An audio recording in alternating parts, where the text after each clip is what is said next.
Hello, good day everyone. I am Jessa Herman Rivera. Now we'll be discussing about one sample main test. So let's move on to z-test and t-test. Okay, when we say z-test, it is commonly done when the population standard deviation is known, while the t-test are commonly done when the population standard deviation is unknown. Okay, we use the t-distribution because the unknown population standard deviation is now a value that we must estimate.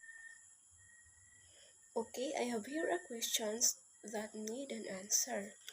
In the population, the average IQ is 100.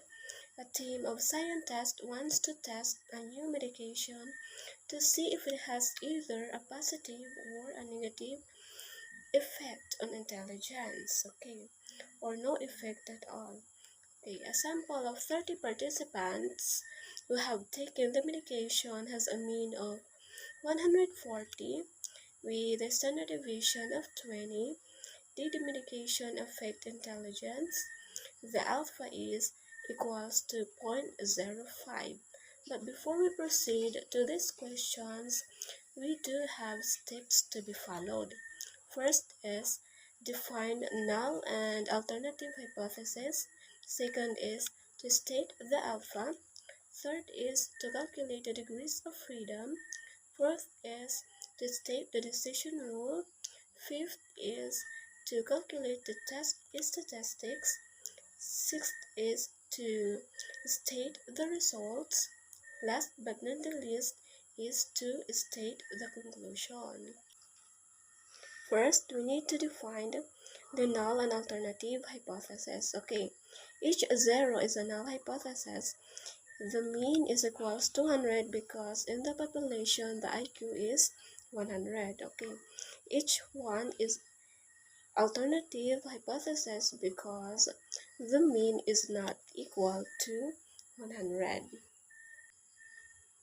The second one is to state the alpha. Okay, we have here 0.05 because I said earlier that it was 0.05. Okay, we have the third step, which is the calculate the degrees of freedom. Okay, calculating the degrees of freedom in t-test is like this. N minus 1 equals to 30 participants minus 1 is equals to 29. Okay, the t-test has 29 degrees of freedom. Okay, now let's move on to step number 4. Okay, now we have the alpha of 0.05. We have to find the middle of 95%. If we were expected the mean to be outside of the two-tailed test, we're gonna conclude that the mean we have is strange. It's likely different to the population we're referring it to. So this is our t-table. Okay, remember that our alpha level is 0.05. This is a two-tailed test and it has 29 degrees of freedom. As you can see, I have here 0.05 and 29 marked in red, and it has the critical value of 0.20452, and that's how I found using the alpha level and degrees of freedom. Let's calculate the t, and we use the equation right here.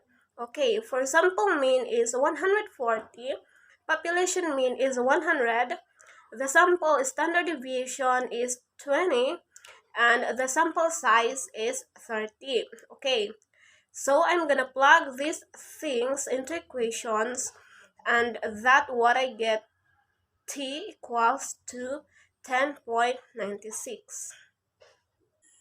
Okay, let's move on to step number 6, which is to state the results. Okay, remember that our decision rule that states that if t is less than negative 2.0452 or greater than 2.0452, reject the null hypothesis. Okay, and we found out that t is equals to 10.96. that 10.96 is greater than 2.0452. Okay, narrow conclusions means that medication significantly affected intelligence. It changed from expected value of 100, and then we have T 10.96 with P less than 0.05. Okay, that would be all. Thank you.